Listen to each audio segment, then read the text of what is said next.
Of beekuu, dandeettii ofii beekuu, ogummaa ofii, qabeenya ofii, dadhabina ofii, walumaa galatti maal akka qabnuu fi maal akka hin qabne beekuun jireenya dhala namaa keessatti gaaffii ijoodha. Egaa namoonni baay'een jireenya isaanii waan hin beekneef eessarraa eessa deemuu akka qaban, maal akka harkaa qabanii fi maal akka harkaa dhaban osoo adda hin baafatiin cal jedhanii kan jiraatan hedduudha. Kunis sababa kufaatii isaanii keessaa tokkodha. Namoonni tokko tokko amma ogummaa hedduu qabatee dandeettii hedduu namoonni baay'een hin qabne qabatee osoo jiru garuu maal akka qabu sababa hin beekneef qofa kan rakkatu hedduudha. Har'a maal gochuu akka qabnu viidiyoo kana keessatti qaban ilaallu. Kanaaf haga xumuraatti na wajjin ta'a. Laayik, sabiskiraayib gochuudhaan miseensa keenya ta'uun dagatinaa. Guyyaa tokko jaldeessota hedduu fuulduratti mastaawotii yookaan miirorii kaa'an. Egaa isaanis mastaawotii arganii waan hin beekneef mastaawotii sana keessatti of ilaalan. Egaa of ilaalanii booda egaa hundumti isaanii waa'ee eenyummaa isaanii ajaa'ibsiifatan. Maaliif jennaan of arganii waa'ee eenyummaa isaanii waan hin beekneef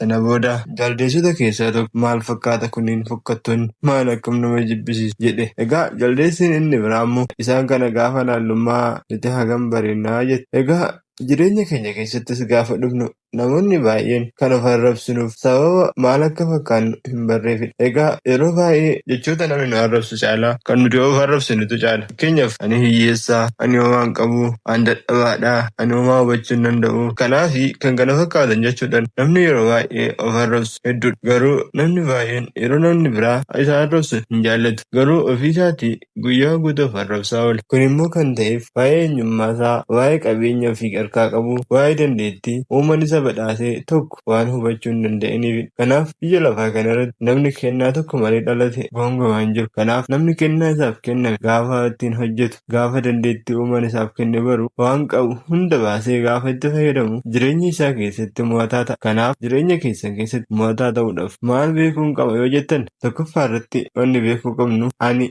eenyu kan jedhu. Egaa eenyummaa keenya keessatti fakkeenyaaf namni tokko jireenya isaa keessatti kan milkaa'e kan si fuuldura jiru ni jira ta'a. Atis akka isaa ta'uu kan barbaadu. Egaa wanni ati hin qabne inni maal akka qabu xiinxala. Kana gochuu keetiin innis akkuma kee ji'a 9tti akka dhalate, innis miila 2 fi harka 2 akka qabu, innis sammuu tokko, ija 2, gurra 2 fi funyaan 2 akka qabu hubachuun barbaachisaadha. Egaa sammuun ittiin yaaduun atis yaaduu akka dandeessu, harka inni ittiin hojjetenis atis hojjechuu akka dandeessu gaafa hubattu eenyuyyuu eenyu gadii miti. Kanaaf wanta inni milkeesse hundumaayyuu milkeessuu ni dandeessu. Wanti guddaan jiru garuu akkamittiin karaa sana deemuu danda'a kan jedhu, eessan jalqabaa garamiin deema kan jedhu immoo hubachuun barbaachisaadha. Egaa yoo dandeeche yaadota keessa keetii sosocho'an yookaan yaadota keessa keetii sitti ososan hordofi, karaa isaanis deemi. Hin danda'amu taanaan garuu namoota qoratanii hojjetanii milkaa'an gaafadhu. Yeroo hundumaayyuu waan haaraa arguudhaaf, waan haaraa argamsiisuudhaaf tattaaffachuun sirraa eegama. Inni kan biraa